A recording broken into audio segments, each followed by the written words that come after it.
தேவனுக்கு மகிமை உண்டாவதாக. எலியா என்ற ஒரு மனுஷனை பஞ்ச காலத்துல ஆண்டவர் ஒரு இடத்துல அடைக்கலம் கொடுத்து வச்சாரு. சாரிபாத் என்ற விதவியின் வீட்டுல.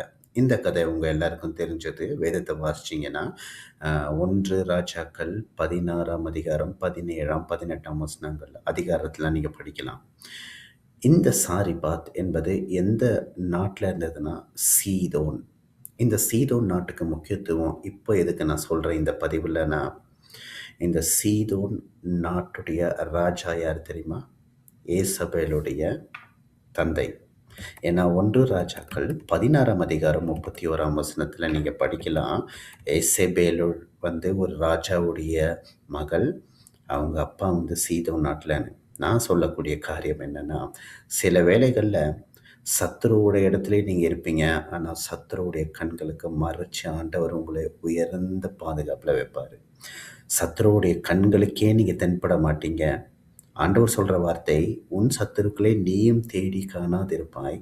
உங்க சத்துருக்களும் உங்களை தேடும்போது உங்களை பார்க்கவே மாட்டாங்க. எப்பொழுது அப்படின்னா, தேவனுக்குள்ள அடைக்கலமா இருக்கும்போது, அவருடைய செட்டைகளுக்குள்ள நீங்க மறைஞ்சிருக்கும்போது, எந்த சத்துருவும் அவனுடைய எல்லையிலே இருந்தாலும் உங்களை பார்த்து உங்களை சேதப்படுத்த முடியாது. இது தேவன் உங்க மேல் வச்சிருக்கிற ஒரு பாதுகாப்பு திட்டம். இதை புரிஞ்சுக்குங்க. தேவன் உங்களை ஆசீர்வதிப்பார்.